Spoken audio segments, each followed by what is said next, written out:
अस्सलाम वालेकुम प्यारे बच्चों, कैसे हैं आप सब। उम्मीद करती हूँ कि आप सब खैर आफियत से होंगे। तो आज का हमारा मजमून है दहशतगर्दी। तो चलिए स्टार्ट करते हैं। दहशतगर्दी आज की दुनिया का सबसे बड़ा मसला है। ये एक ऐसी लानत है जो इंसानियत की जड़ों को खोखला कर रही है। दहशतगर्द अपने ज़ाती मुकासद के लिए मासूम इंसानों की जान लेते हैं और मुल्क के अमन सुकून को तबाह करते हैं। हमारे मुल्क पाकिस्तान को भी कई बरसों से दहशतगर्दी का सामना रहा है, जिसके बायस हजारों बेगुनाह लोग अपनी जानों से गए। दहशतगर्दी की वजह से ना सिर्फ आवाम खौफ व हरास में मुब्तला होते हैं, बल्कि मुल्क की तरक्की भी रुक जाती है। पाकिस्तान भी कई बरसों से दहशतगर्दी का शिकार रहा है।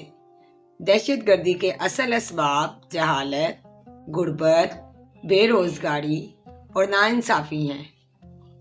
जब लोगों को इंसाफ ना मिले और तालीम के मौके ना हो तो वो गुमराह हो जाते हैं। इसी तरह बैरूनी ताकतें भी अपने मकासद पूरे करने के लिए दहशतगर्दों को इस्तेमाल करती हैं।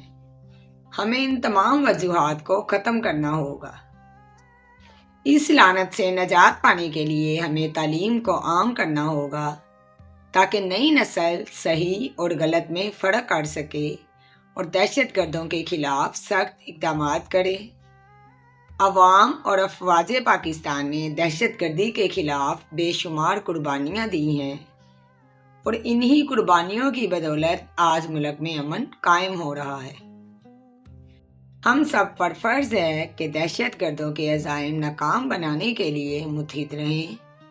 अगर हम इल्म, बर्दाश्त, इंसाफ और मोहब्बत को अपनाएं तो दहशतगर्दी हमेशा के लिए ख़त्म हो सकती है। आज का हमारा मजमून था दहशतगर्दी। तो उम्मीद करती हूँ कि आपको हमारी आज की वीडियो अच्छी लगी होगी। मज़ीद ऐसी वीडियो देखने के लिए हमारे चैनल को सब्सक्राइब करें, इसे लाइक और शेयर भी कीजिएगा। मिलेंगे इंशाल्लाह नेक्स्ट वीडियो में। तब तक अपना ख्याल रखें। अल्लाह हाफिज़।